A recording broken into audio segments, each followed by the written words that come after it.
That's all right. So We you're can telling just me, start over. yeah. So you're telling me you just finished a 3/4 set, and tell me about that set that you guys Yeah. So it was for my nephew, right? And generally we like to try to do 3/4 set, and we want to set up a system where we can rent them out, just so that kids can play them for a while, and then when they grow out of them, they can get full sets.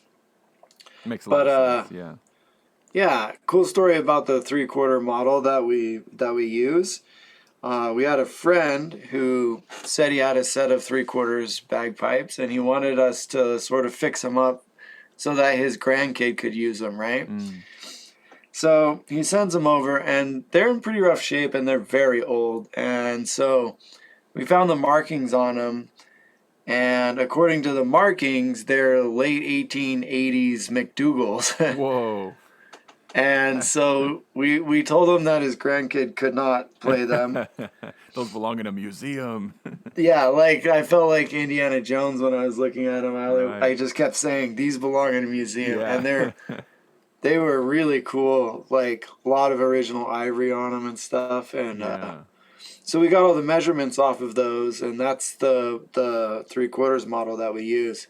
Wow, that's pretty cool. They have a pretty cool sound too. Like they're already a little bit quieter because they're 3/4. But McDougalls tend to be just like really subtle drone sounds, really smooth, and yeah, that's pretty cool. I just tested those this week, and it was fun to play.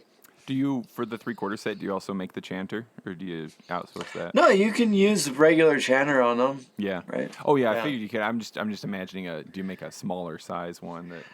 No, Like, keep there it are a open. few chanters out there that are a little bit better for kids, but Yeah. there's not really like a kids full size chanter. Yeah, I can't. That I imagine. know of. Yeah, especially Maybe. if you're looking for a pitch match for them to be able to play along with a juvenile band or Yeah, something. yeah.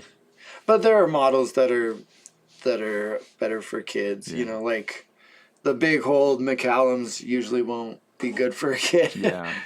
Yeah. Oh, that's cool, man. I've been just drooling over your Instagram account as always. Some lovely stuff.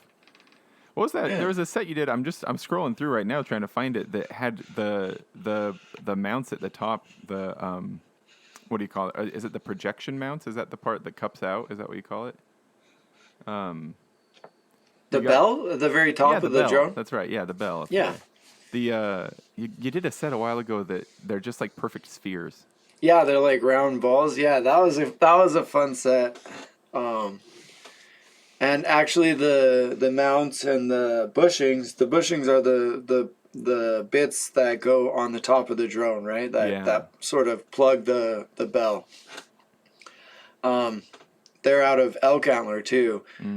And then he wanted the stainless to look like fatigued and old, so like I like treated my stainless steel so that it looked like extra old. Yeah. And yeah, he wanted this really sort of round, interesting sort of profile, and yeah, it was a really fun set to make. Yeah. Yeah, that's so much cool stuff.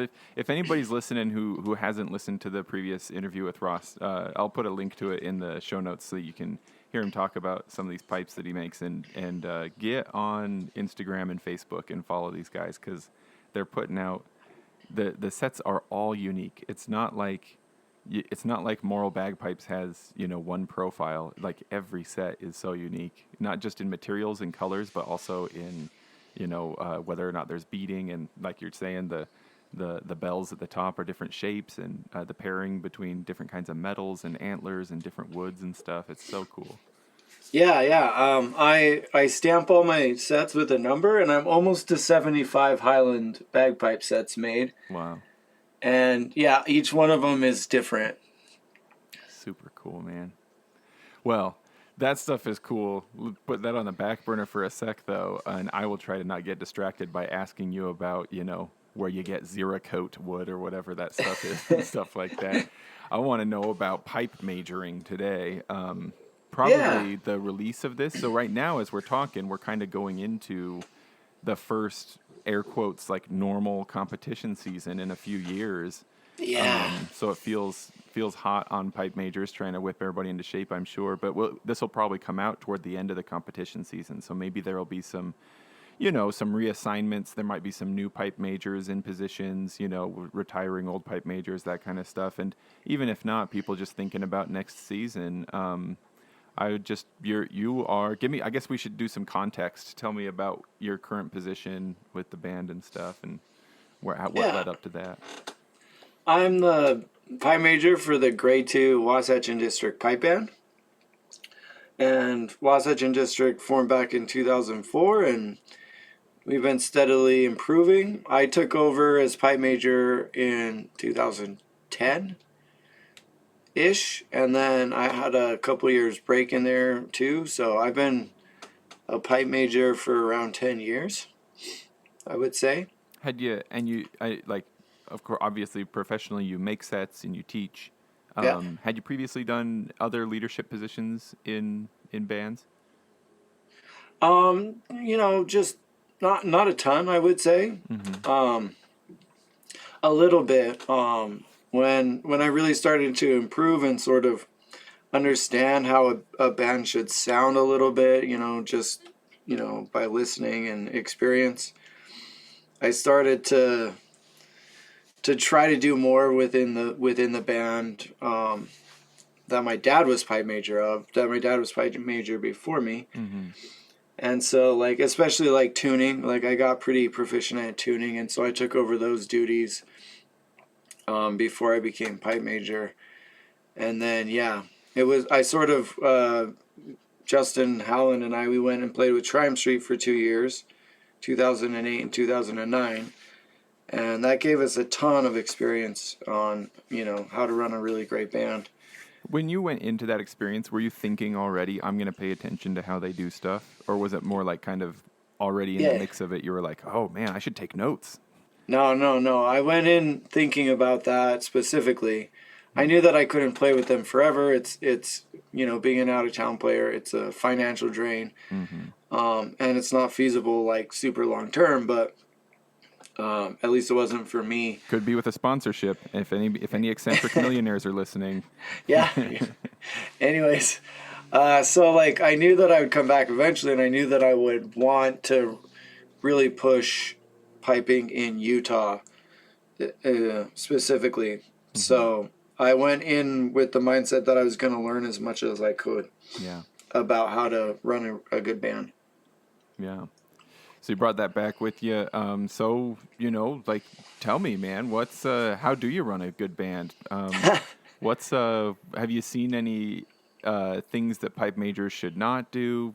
Maybe we set this up here's me. I don't have a lot of experience. Let's say hypothetically, I'm about to become the pipe major of a grade 4 band. A grade 5, grade 4 band.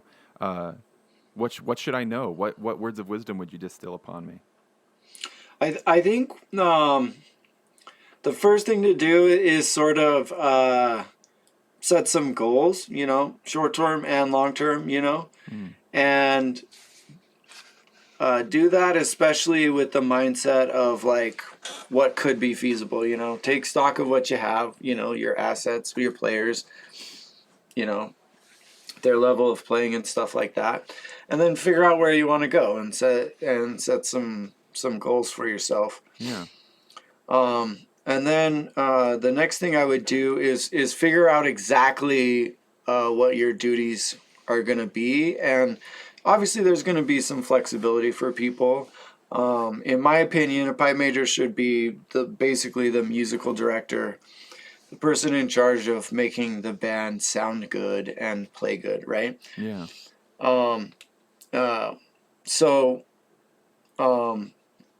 With that being said, make sure that you involve other people in your organization so you can delegate out a lot of the other tasks.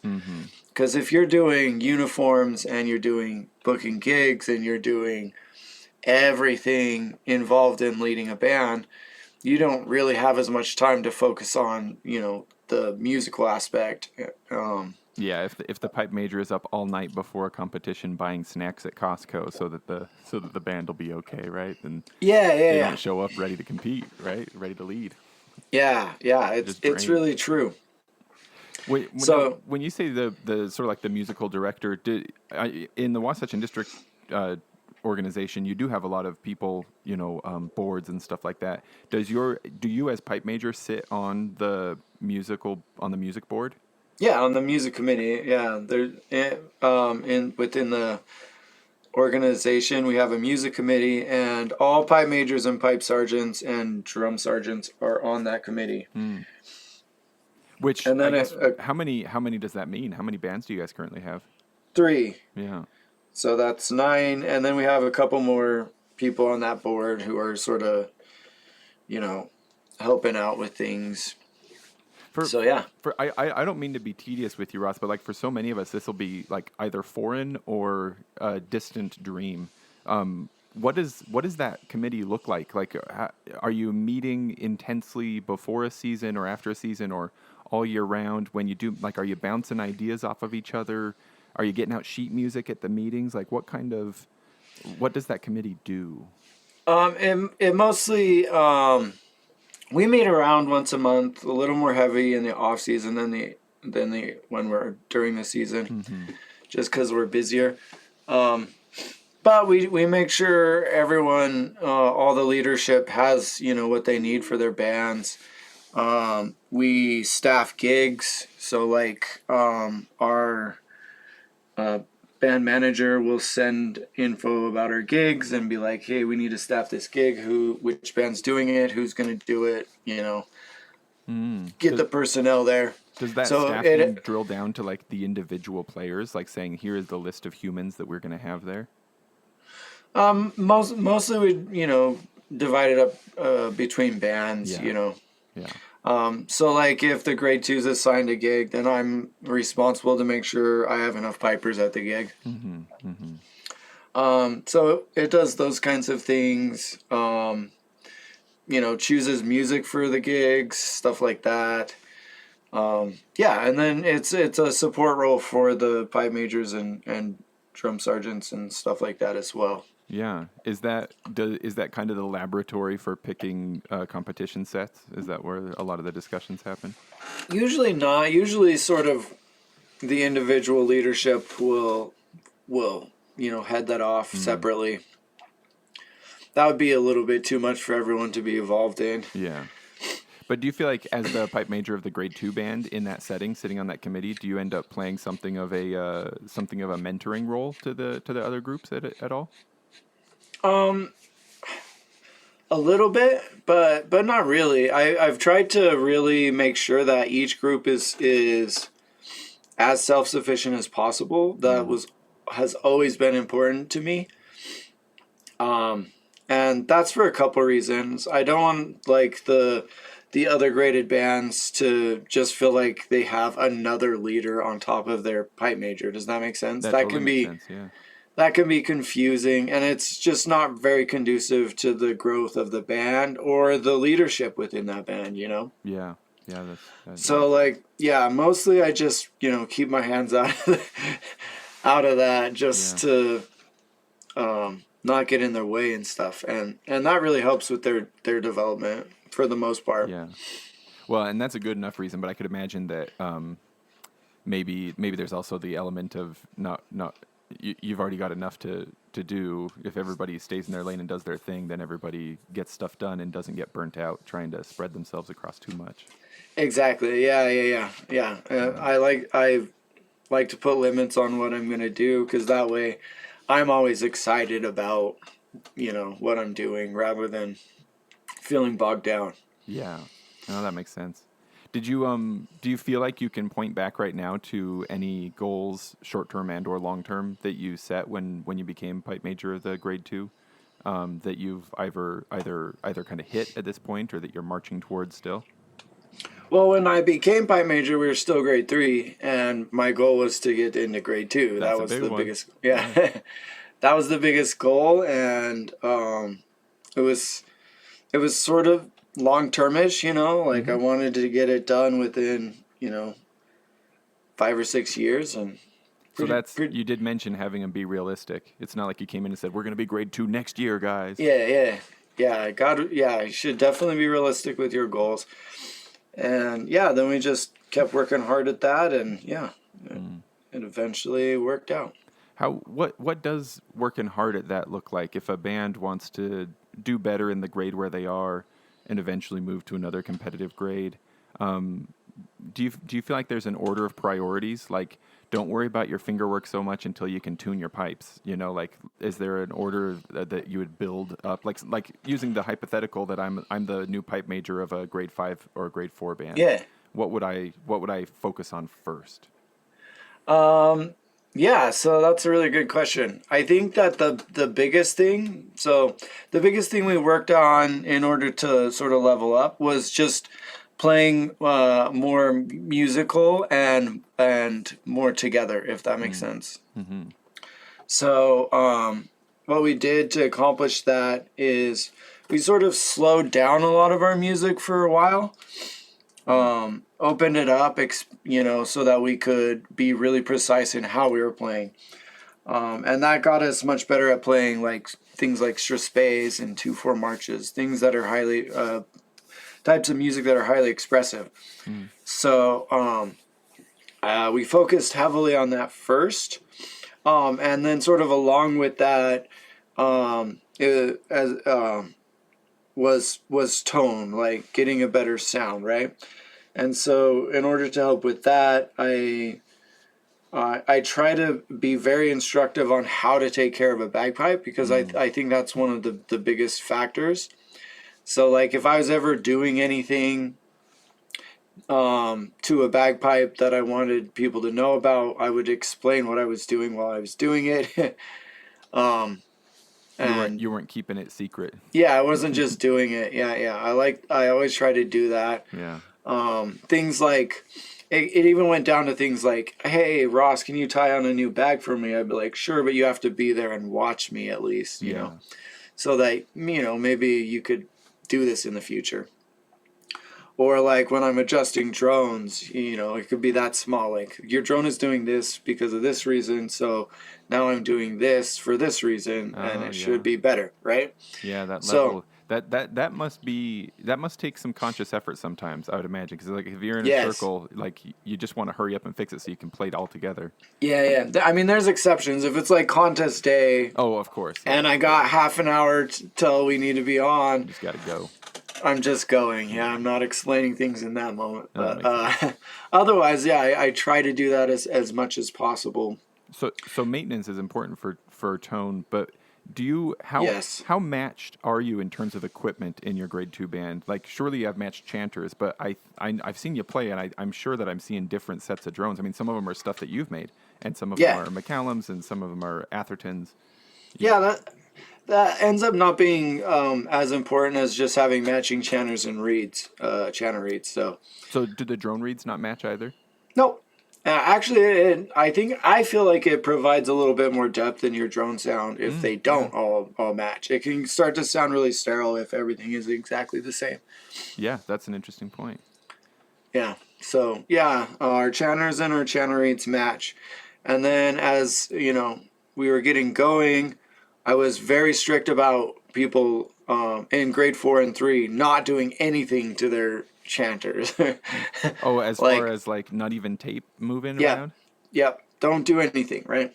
Yeah. That gave me a lot more control over the chanters, and I could dial in the tone. As long as they were maintaining their bagpipe and playing it, then I could, control the tape and the reed as much as possible, especially in grade 4 and 3. Nowadays, I'm encouraging players to do a little bit more, just because they've been with me for a long time now, and I've been doing those little bits of instruction here and there, so people are starting to catch on what to do a little bit, and I'm starting to trust them to keep their bagpipe, and also their ability to hear a good bagpipe compared to a bad one. is far better now. So if we're sort of graduating. They're graduating. No, that makes sense. It's like this training the next generation in a lot of ways too, right? Yeah. So if I went to a Wasatch District grade 2 practice, as everybody's getting their instruments out, would I not see people putting their chanter reeds into their mouths to get the reeds wet? pinching them, that kind of stuff? No, I would hope not. I don't mind. If I did, I should report it to you, right? Report it immediately. Yeah. So, a little bit of moisture on a reed is not necessarily a bad thing, but we have tone protectors now, which are chanter caps that help keep a little bit of humidity on our reeds. Yeah. Which are really nice. So we don't need to do that too much anymore. But people shouldn't be messing too much with their reed. If they need something done, like it's like if I've given them a new reed recently and it's like, hey, I need a little bit of a scrape here, like it's a little hard, they'll come to me, and so I make sure that I'm really accommodating in that way. Yeah. So you're doing that, but also still explaining to them, it's hard or it's squeaking, so I'm going to take this part off. I'm going to take it off the edge, off the middle, that kind of stuff. Yeah. So one thing I've always wondered about, and I've never known, is the as far as like keeping reeds sort of like matching. You can hand out reeds all from the same maker, but like say we're, I don't know, 6-8 weeks away from the first competition. Is there a point where you would hand out brand new reeds to everybody on the same day, so they're all starting from the same point? And even from there, then is there a level of control over how much a person plays on their own time? Because if you have one person who's playing 4 hours a day and another person who only plays at practice, those reeds are going to get to different spots at different times, Yeah, and that's actually part of the reason I would never give out everyone a new reed at the same time. It doesn't really give you any advantage, in my opinion. Yeah. Plus, it's sort of a really big pain in the butt for at least 2 or 3 weeks. Yes, better to spread that out, kind of one person at a time. Yeah. Spread it out a little bit. It's a little bit less work over time. So I guess, are you more kind of trusting people to know that their reed's in a good spot for the upcoming competition, and if it isn't, they get it replaced? Yeah, and I'll remind people, and I monitor that, like, just sort of mentally. I keep track of whose reed is going, Yeah. Because I tune everyone, almost weekly, so, like, I can tell. Yeah. Like, oh, such and such player is going to need a reed coming up. I'll start prepping it for him. I'm imagining like this like mental clipboard in your brain, just like tracking the progress of every single chanter reed in the whole band. Yeah, a little bit. It sort of goes like that. Yeah, I even like when I'm prepping a reed and making some of the first adjustments to it and blowing on it to get that tone, like I will even I'll even choose a reed for specific players. Like, I know this reed is going to them because they like a slightly harder reed or a slightly easier reed or, things like that. So you don't just know bagpipes, you know your players. Yeah, I think that's super important for a pipe major is to know your players really well, So, like, I even know, like, some of my players will always, as soon as they get in a competition circle, blow 10% more, so everything goes sharp. It goes a little bit. So I'll flatten them, 10 minutes before the contest. Really? Yeah. Yeah. That's amazing, man. So, sorry to keep hitting on tone just a little bit more. So equipment is important and equipment maintenance is important. Yes. Do you guys have, so then using the equipment, do you guys have those? I'm blanking on what they're called. The water meter manometers, the water meters for pressure to see how steady you are and what level of pressure you're blowing at. I've never really used one of those. No. I never have either, but I do remember when I was in the high school band that I played with in high school, they had basically a giant like 1970s era electronic tuner, basically, that would it was like a strobe tuner, so any variation in whatever tone you were playing, you'd see it really clearly. Yeah. And they would just post us, our director, Carrie, she would post us up in front of that for like 30-40 minutes at a time and just be like, play a low A and keep it steady. Yeah. Do you do stuff like that? Is stuff like that helpful? It's not something I've done. I think that can be, like, personally enlightening. but I feel like it would be more like a demonstration of, hey, look at your blowing. It's all over the place, right? You need to work on that, and I don't know that it would be in the process of working on that. It would be super helpful. What I prefer is just to listen to the sound, because that's what you'll actually have when you're playing in a circle. Oh, sure. So you don't want to create a crutch that you can't take with you into the Exactly. Yeah. If you eventually should get to the point where you're listening and trying to match blowing, or noticing that you're not blowing steady and working on that just according to the sound, than relying on some kind of meter. Yeah. In the long run, it's better. So this idea of tone in a band it feels a little bit elusive to me. I hear Andrew Douglas talk about it, and the Chanterant guys talk about it. I feel like I've heard Joe Brady talk about how to kind of get tone, but I still don't entirely understand. Like, once you've got the equipment all set up, then what happens with musicianship? You know, like, what is each individual doing to find and maintain tone as a group? You know. Yeah, that's an interesting question. Is that the question? That is the question. Actually, so like, as far as the progression of our grade 2 band, right now, this year, it's like one of my goals to focus a little bit on blowing and that sort of next level of sound, right? I'm pretty good at tuning the band, but I can be the greatest tuner in the world, and if everyone's blowing weird out in the competition circle, it won't matter all that much. So right now we're working on that, and I think that the biggest element of that is just listening, right? And so like during rehearsals, I'll try to point out things like that, to players, like, hey, I want you, look, your high A is almost in. It's just barely out. I want you to listen. See if you can adjust the blowing so that you can get that a little bit tighter, right? Yeah. Or, big note for blowing is usually D, Yeah. So, like, use that note a lot. Like, our Ds are out. Everyone find them. Like, like... Everybody find your missing Ds. Get them together. That's when you say listening, maybe this is an unfair question, because maybe it's a little bit of everything. But I remember back in the marching band days when I was playing trumpet, our band director saying you've got one ear for your instrument and one ear for the instruments around you, and you need to make it all work. I feel like, though I've been playing in competitive bands for a long time, I've never had a second ear to spare for my neighbor. And maybe that's a problem with me, because I feel like if I'm going to focus on anything, I'm trying to listen really close to my own chanter and my own drones to make sure I'm not the one screwing stuff up.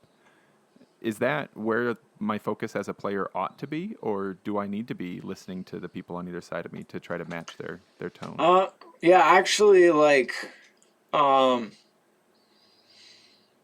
especially as just like a playing member, like, for example, in Triumph Street, I didn't listen to me at all. I listened more to other people. Well, I shouldn't say at all, but like, I would devote more attention to players around me than to my own playing, because my own playing should be fairly automatic. And the point of playing in a band is pipe band especially, is that you should blend completely away, right? Yeah, you're trying to just become part of a whole sound, rather than I think in marching band it's different because there's so many different parts, and there's not that element of sort of just blending in and disappearing into the greater sound. Yeah.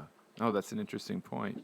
I guess I can imagine, so then in personal practice, you're, of course, listening closely, and you're trying to figure out how much pressure does it take, to be just right there in the spot. And so then when you're in the circle, you can do that based on maybe muscle memory and stuff like that, and you can devote your attention, as you say, to the players around you. Yeah, definitely. Hello, friends. Just the standard quick notes here, real quick. Feel free to review the show on your podcast listening platform of choice, maybe especially iTunes right now if you want to help rescue a few of our stars. A recent negative review rather threw off the old average over there, considering how few reviews there are. Follow the show on Facebook. Just search Droning On Podcast, or on Instagram at droning.on.podcast. You can email the show at TheDroningOnPodcast@gmail.com. By the way, including the at the beginning is important. DroningOnPodcast@gmail.com was already taken, sorry, and I haven't yet sprung for a professional email like contact@DroningOnPodcast or something like that, right? So TheDroningOnPodcast@gmail.com. And I promise I'll never be upset with anyone for patronizing the show over at patreon.com/DroningOnPodcast. Direct links to all of these can be found in the show notes, as well as links to all the stuff mentioned in this episode, links to the Moral Bagpipes website, their Facebook account, and their Instagram account, which is well worth following for just the beautiful stuff they're making over there. Also, at the time of releasing this episode, I am in the middle of attempting to get some traction under another venture, bagpipeswag.com. I suppose I could even do one of those very professional podcasty things right now and say, this episode brought to you by bagpipeswag.com. Play it loud, wear it proud. I am definitely still workshopping that tagline, the play it loud, wear it proud. Let me know what you think. The idea here is to have a kind of farmer's market model, but on the internet, where any bagpipe-related artist, instructor, maker, pipe band, etc., right, rather than farmers, can set up a what you might call a stand, in the farmer's market, which is bagpipeswag.com. And so then their stand, that's a place where they could sell merch without having to worry about overhead costs, inventory, shipping and delivery, all that kind of stuff. That's all kind of taken care of by the farmer's market, bagpipeswag.com, right? Kind of a co-op kind of thing, I guess. So if you're a bagpipe artist and you want to sell your merch on there, or if you're in a pipe band and you want to see your pipe band's merch on there, etc., just let me know. The easiest way is to go over to bagpipeswag.com and click the contact page. Also, I do have my own little stand, as it were. I'm doing air quotes there, my little stand in the farmer's market. Or in the metaphorical farmer's merch market. This is getting too messy, isn't it? Anyway, I've got my own page over there. It's just called In-House Designs, and I'm just constantly adding pipe and drum inspired designs to that. It's a great way to support me if you ever see anything that you like over there. And patrons of the Droning On podcast do get discounts on the site. So, basically what I'm saying is, if you give me money and then want to give me even more money, I will make it as easy for you to do that as possible. Well, enough of this. That's that. Okay. Perfect timing for my sweet children to come into the office. So, back to the conversation. Now you said so we're starting. We're working on tuning and tone in my hypothetical pipe band. Yep. You mentioned that you guys slowed everything down. Do you use a lot of metronomes?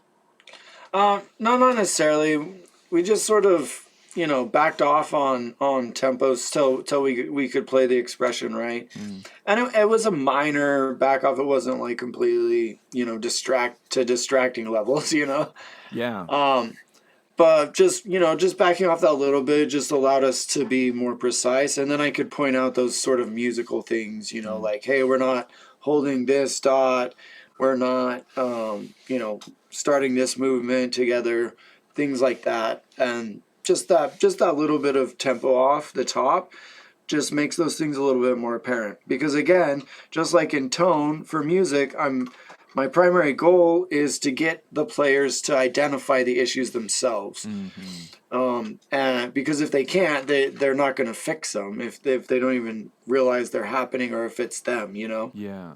So you're helping them train their own awareness. Yeah, exactly. That's probably the best way to put it. So yeah, just backing things off so that we could get just a lot more musically tight and on the same page stylistically. So and then then slowly we build up once I felt that those kind of things locked in. Yeah. So as a pipe major, when you're giving feedback like that, in a rehearsal, I'd imagine you open up with tuning. Everybody's tuned. Now we get together. We're going to play. Here's what we're going to do. Play through it. What have you found a good formula for how to give and when to give feedback? Like do you say we're going to do the next 8 bars, and if the first 2 bars sound terrible, do you stop them and say no, no, no, or do you play it out and say now who noticed what? You know, maybe it's a mix of strategies, but how do you usually handle giving your band feedback in a rehearsal? Yeah, it definitely depends. We just recently last weekend played in Grand Junction for judges. Mm-hmm. And about for the month and a half before that, we were mostly just getting through music because I wanted to get repetitions on all of our sets so that we could just feel comfortable with them as sets, you know? Yeah. And get that muscle memory in. So I wasn't stopping a lot. If I was hearing things, I was pushing through them a little bit, bringing them up still afterwards. Like, hey, notice that happened. But my priority wasn't to clean that. It was to get runs, right? Yeah. And then this past week, the week after, listening to our sets and, evaluating what happened on them, we spent a lot more time just going over, parts or even phrases or even movements, cleaning, doing a little bit more cleaning. Do you usually record your sets at competitions so that then you don't just have judges' sheets after? You can also listen to how it went? Always, yeah. Yeah, we have people who have good equipment too that we can get fairly good recordings off of, and it's important.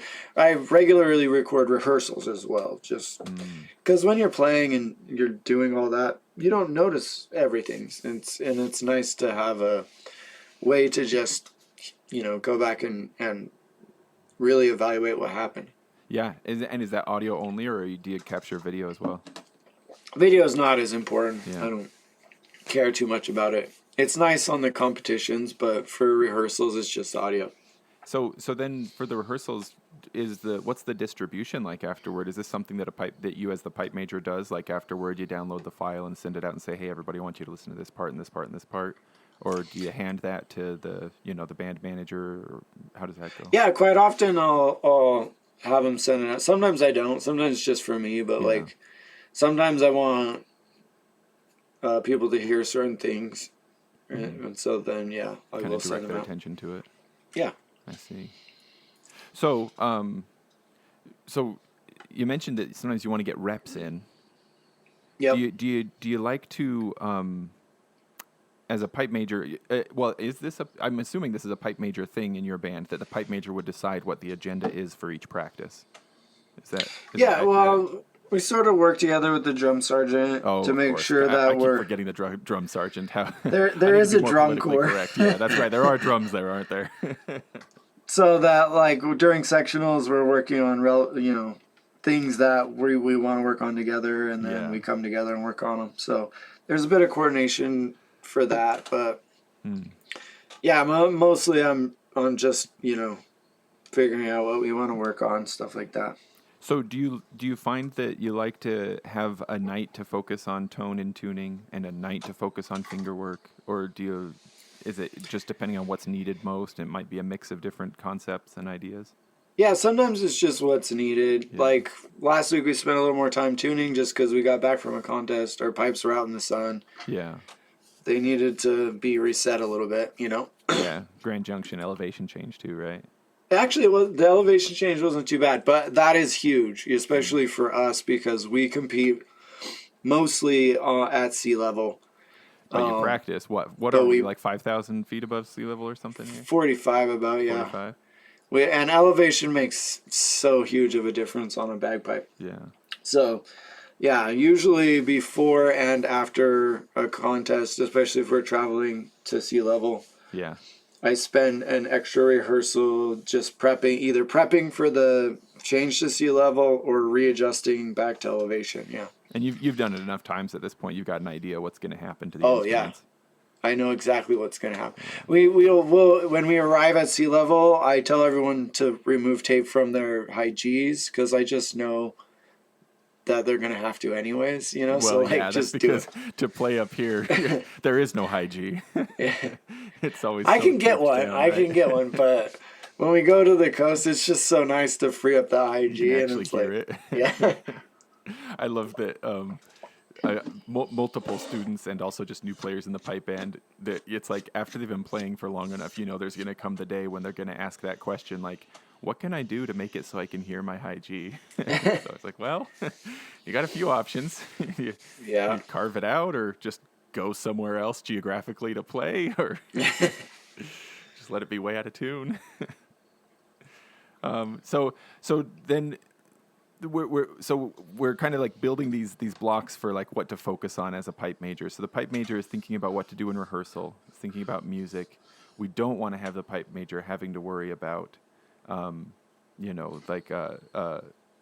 of like, what would be the word? I don't want to make any job seem like it's less important, of course, right? But Well, like managerial stuff that can be delegated should be, right? Yeah, things that can be, should be. Of course, some groups are so small that Yeah. you do kind of end up with the same three people wearing a lot of hats. But. Yeah, and like that could be okay for certain groups. Every group's going to be a little bit different, but yeah. Mm-hmm. If you do have someone that's just really dedicated to the musical aspect, they'll be much more successful if they don't have to wear other hats.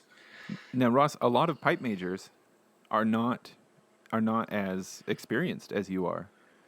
So, when we talk about, even for me, thinking about myself, if I were hypothetically becoming a pipe major, we're talking about tone and about slowing things down and about equipment maintenance and stuff like that. I wouldn't know without help what these things mean and how to do them, So do you have any ideas or suggestions for what, a new pipe major for a grade 4 band could do to educate themselves in order to then be able to turn around and help their band out? Sure, yeah, there's a couple ways. One is to actually go make an effort to play with, a higher level band, for a season or two. That's something that worked really well for me. You could also get private lessons, and I'm sure I would as an instructor if someone's like, hey, I want to specifically take lessons with the mind of I want to be a better pipe major, I would accommodate that, and I could come up with a curriculum to help them with that. I'd never thought of that before. I always think of private lessons as this is for you and your own playing. But of course, a lot of instructors will have experience as pipe majors and could be helpful in that way. Yeah, for sure. Yeah. So you could seek out an instructor who might help you with that. Then just personally, just listening to a lot of good bands is super useful. If you sort of understand the different standards, and don't just listen to grade 1 bands either, right? Listen to really good bands that are in your grade. Listen to really good bands and mediocre bands in the grade that you're shooting for. Yeah. Listen a lot and sort of develop your ear as much as possible, I think is one of the best things you can do as a pipe major. I remember a few years ago when the Big Rab show started going out to competitions, and they were putting out recordings of everything. Yeah. Not just the grade 1, and how much fun that was to hear. Yeah. I think at the time I was playing with the grade 4, and to hear other grade 4 bands in Ireland, and be like, oh, these are my peers. It definitely, like, I still love a grade 1 band, of course, but there is something really cool about being like, oh, well, then I say my peers. I feel like British Isles grade 4 maybe is a little different than Western United States grade 4, but still, just being like, oh, these are my people, like. Hey, let's hear how they're doing it. It feels more like a peer-to-peer thing rather than, oh, those are the gods. I'm listening to the gods, but I can never be like the gods, Yeah, exactly. Yeah. And there's not really an excuse nowadays. Pretty much everything gets posted online. So, yeah, you can listen to pretty much any band in the world. I'm imagining, too, like, any band is going to be doing like parades and stuff, and is going to have a little bit of money coming in, and all bands need more money, of course, but it seems to me like it wouldn't be a terrible use of band funds if a pipe major is willing to be the pipe major but can't handle going to get education on their own, to send them, with band funds. Here, we're going to set you up with an instructor for 6 months, or we're going to get you a subscription to Piper's Dojo for 6 months, or something like that, to be like, here you go, pipe major. Let's, as an organization, support the pipe major by saying, here is an opportunity for education that you can then, disseminate to us. Yeah, if it's a priority to improve as a band and to up your leadership, yeah, that's a great idea. Yeah. So then you got, we're talking about rehearsals and stuff. We also get some sort of like high intensity moments, be it competition or at performances right before you go on stage or in parades, or sometimes massed bands can actually be I feel like it can be high, kind of like high intensity, partly because you're there with other bands right next to you, and maybe there's a sense of like, maybe we're being judged. Do we look good? Are we presenting ourselves well here among the other bands? How does a pipe major handle intense situations where there might be a trailing drone or an early E? It's not in the rehearsal hall. This is like showtime. Yeah, I think even in rehearsal hall, like the general attitude and demeanor of the pipe major is so important. Like, it's something that I've learned over and over that every time I get a new lesson on it, it like surprises me, like how I'm feeling is how the band is going to sort of project as well a lot of the times. So yeah, as a pipe major, I think it's important to be confident and calm. Calm. That seems And like a difficult one. yeah, and excited also, so like, I definitely my energy and passion for Scottish music gets passed on to my players. And if I'm upset, then that gets passed on as well. So it is important to sort of really regulate your own emotions when you're acting as a pipe major. So yeah, just it's something to keep in mind, and if you're losing your cool right before a contest, almost guaranteed it's not going to be a great one for you. So yeah, just keep your head about you, and manage problems with as much calm as you can. And So yeah, you'd never been one to set up a Gatorade cooler so you could kick it over in fury between like your MSR and your medley or something. yeah, no. So my partner told me the other day, well, because I broke my solo reed that last week, and I was really upset about it. I was like almost near tears because I loved that reed. Oh, darn it. And I was telling her about it, and she pointed out that I only ever really get upset about bagpiping things, right? Oh, yeah. So that's kind of a double-edged sword. I'm passionate about it, but especially around my band, I've had to learn how to not get upset about things like that. Or at least, hide it a little bit better, Have you come away from any experiences, like have you experienced nightmare stories yourself, or have you seen other pipe majors maybe handle some things poorly and gone, oh, I'm not going to be like that? I mean, breaking reeds is a big deal for me. I've broken a reed at a contest before and gotten really upset, and then I've noticed that like everyone was a little bit sketchy after that, and I could understand. So Kind of put them like, on edge. yeah, it just puts everyone on edge, and they're like, oh no, yeah. Or if like just generally some tuning is going wrong, in the past I've got upset about it, and it just didn't help. So I feel like I've got to a place that even when things aren't going exactly my way, or I can keep my head, and then it works out better. Yeah. That being said, of course, there's value in being able to get feedback. I mean, I can imagine like if a pipe major sees that something's going wrong, like even if somebody's just playing something wrong. Sorry, I don't know if you can hear my daughter's yelling at me from outside right now. Oh, no. I'm talking to my friend right now. Oh, is there a cat? Okay, thanks for telling me, sweetheart. I love you. Well, there's a cat outside. Oh. I was just thinking, like, a pipe major doesn't want to not give feedback, right? Because Yeah. then there's no improvement. But maybe that intense moment isn't the time for it in some cases, huh? Maybe giving it. Yeah, or just how you sort of present it is important, right? So like yelling at someone to fix something is generally not good. Especially if you're giving like very specific advice, make sure that it's at least semi-private, and very, very calm and sort of like instructional rather than like chewing them out. Especially if it's public, like you don't want to chew out a player if in front of everyone else. It's just not a good idea. Yeah. So, yeah.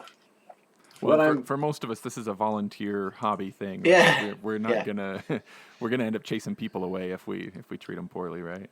Yeah. When I'm firm, I'm usually generally firm, so the players can feel like it's all spread out. Even if personally they're like that wasn't me. Yeah. It sort of gets spread out a little bit, and when I'm firm, it's usually not sort of too intense or sort of derogatory. Not it's usually more like pointing right at somebody in the face or something. Yeah. It's more like this keeps happening. I don't want you to hear it again. Please fix it. Like Yeah. Well, what about like what should maybe give me? I'm going to talk to Mark here soon about how to be a good pipe sergeant. Oh, nice. So as a pipe major, what things make a big difference for you from these support people? Not just the committees that we've talked about, but they're in the circle. You're from your drum sergeant, your pipe sergeant, and from the players in general. What helps you as a pipe major? Oh, that's a good question. I guess it's gonna depend a lot on personality and individuals. I rely a lot on my pipe sergeant to help me be communicative with my players, especially like just during the week, because like I get distracted during the week, and it's a good idea to remind players of like, hey, rehearsal's coming up, we're gonna work on these things, blah blah blah, or remind people about gigs and stuff like that. I lose track of those things, and so my pipe sergeant helps a lot with that. I rely a lot on my pipe sergeant, and I specifically like to choose pipe sergeants who are going to be extra sort of calm. Oh, sure, they can kind of help you. Yeah, stay just like sort of a backup, sort of like solid presence that's not going to have any sort of volatility at all. It's just an extra calming factor. My pipe sergeant keeps me on schedule, especially when I'm in like contest mode and I'm tuning, blah blah blah. They tell me basically every 5 minutes, this much longer, we need to move to final tuning. Keep me on track with that kind of a thing. And then the sort of more obvious things. They hear the other side of the circle from me, so like they'll catch things that I don't. And I have my pipe sergeant and another player tune drones. I don't do that anymore, mostly. So they have that responsibility as well. So that's what my pipe sergeant does, and then obviously helps me choose music, stuff like that. Yeah. That's useful. For general players, I think it's important to just like work at home, specifically on what your pipe major told you to work on. I actually sort of try to take that to heart, even if you don't feel like it was you causing the issue or doing the thing that they pointed out. Try to work on it. Absolutely sure. Yeah, just work on it anyways. Make sure you're super solid, because again, it's sort of a team effort. Everyone should be trying to blend with everyone else, and by reinforcing, even if you're doing it right, reinforcing that you're going to be another solid point in the circle that's together with everyone else. So as players, we should all apply the New Testament wisdom of asking, Lord, is it I? Yeah. Pipe major, is it I? Is it I? Yeah. And then as a player to sort of help out your pipe major, I think it's important during rehearsal to, if you have, opinions about what's going on, like don't necessarily uh, feel afraid to bring that up, but maybe don't do it during rehearsal. Yeah. Do it after, like Yes. you don't need too many chefs saying what's going on and blah blah Yeah. blah. I've definitely been witness to that, especially when a player is like getting extra education, which is good, of course. Yeah, But if their private instructor or their online courses have told them something, they're probably excited to share it, yeah. but maybe are sharing it at the wrong time, and sometimes it's contrary to what the pipe major just said, and that sets up a really weird situation to have happening right in front of everybody. Yeah, yeah. It's not useful in the moment, Yeah. And most pipe majors I think would be pretty open to feedback, Yeah. like just choose your time and place very carefully. Yeah, or Because like if a sometimes player it's has like, played with another band, be like, my old pipe major used to say this. yeah, yeah, yeah, yeah. Yeah. Yeah, and also goes into why like I'm not showing up to grade 4 rehearsals and trying to point things out, because it's like, well, am I listening to my pipe major or to you? Mm. You know? I guess And so same sort of principle applies. right, like no matter what your pipe major is saying right now, that's what matters, right? That's what you do first. And then Yeah, talk exactly, about it later. exactly. Yeah, and if they might even have noticed the issue you brought up, but they're prioritizing something else. Mm. Like it could, they have to make those sort of calculations. Mm. Good point.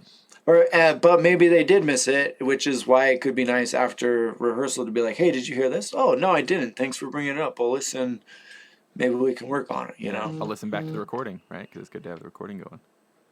Yeah, exactly. So yeah, like that's important as well. And then like maintaining your instrument is a big deal for a pipe major. Yeah, please don't Like we show already up with said, yeah. yeah.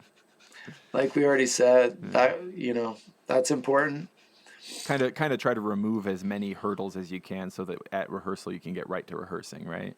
Yeah, yeah, yeah, yeah. That's why like we used to a long time ago call rehearsal practice, and it's not actually practice. Yeah, Sean Newton has drilled that into our Yeah. group when he was our pipe major. He was very clear that practice is what you do on your own. We Yep. get together to rehearse. Yep. Exactly. Exactly. And yeah, it's important to sort of cultivate that at at at rehearsal as well. That sort of attitude. Yeah. Like you know, if you don't have your music learned, then sit out and learn. Be on practice chanter or whatever. Yeah. So little things like that. Do you ever go deeper than pipe sergeant for in circle leadership roles? Do you ever have a pipe corporal or a assistant to the pipe corporal or auxiliary pipe sergeant or anything like that, or is it usually just the two? Geez. I guess same on drumming. Do you ever set it up so that you have a drum sergeant, but also a drum corporal or section leads? I guess that kind of stuff. How deep does that leadership go? I guess it's never like that explicit, Yeah. But we have a lot of good players in our band, and I value all their opinions. Yeah. So Of course, sometimes in smaller bands, I have seen like when I was playing in high school. I remember the size of the group would fluctuate, and it was like sometimes if you had more than two leadership deep, you really are asking who are we leaving out from leadership roles because there were more leaders than there were non-titled players, and so that could get funny too. yeah, I think as long as boundaries are pretty clear and explicit, then it can be good. Like I said, I have players help my pipe sergeant tune drones, so they're in charge of that. Yeah, assignments. And yeah, I'll ask other players for what they're hearing and stuff like that, because there's a lot of good players. But if everyone's just got their, spoon in the pot, and then it can get really distracting, especially like as you're trying to rehearse and everyone's hearing something, and then rehearsal gets way less efficient. So Yeah. Well, Ross, I want you to imagine that nobody in your band is going to hear this, so it's totally safe to tell me an honest answer. Is there like, let's say it's like a Mother's Day kind of question. Say we had a Pipe Major's Day, you know, and so we should have a pipe. But let's start this. If you could like have a wish list, you know, like what do you want to receive specifically as a pipe major from your band, your boards, your players, you know? And I say Mother's Day because Mother's Day is one of those holidays where you do give your mom a present, but sometimes what you give your mom is like a thank you card or a hug or, you know, an IOU for making her breakfast in bed someday, you know? So it doesn't have to be like, oh, I really want my players to go and buy me an expensive chanter, you know? Yeah. That off the table. More like what gift, whether it's a gift of time or a show of appreciation or what has made you feel really good if you have received something from your players? And if not, what do you feel like would really help any pipe major to feel like, you know, I don't know, maybe that they're doing a good job and they should keep doing it and not quit because we need those people to not quit, you know? For me, I just like having everyone show up so I can play with my friends, you know? Like Yeah. that's mostly why I do it. And so, yeah, just coming every week and playing. That's the biggest way to make me happy. Show up, huh? Be there. Show up. Yeah. And come with your good energy and have fun with me. Like that's the best way to make me happy, you know. Mm. And it's been hard the last 2 years, you know, like we're just starting, you know, hopefully a regular type looking season. Yeah. And yeah, I've just missed that over the last couple of years. And then just getting the momentum back this year. And I'm sure lots of bands are going through it. It's just been a little bit difficult, you know. People get out of habits, people forget, you know, like why they do a thing. And so yeah, I just really appreciate when everyone's showing up and having as much fun as I am. I think it's healthy for any human to have a passion and a strong hobby that they dedicate themselves to some high degree. It's really mentally healthy and it's socially healthy as well, especially for pipe bands, you know. It's where I have all my friends. So yeah, like that's the best thing you can do for a pipe major is show up and have fun playing with them. I think. Yeah, you know, Ross, I think that is our closer.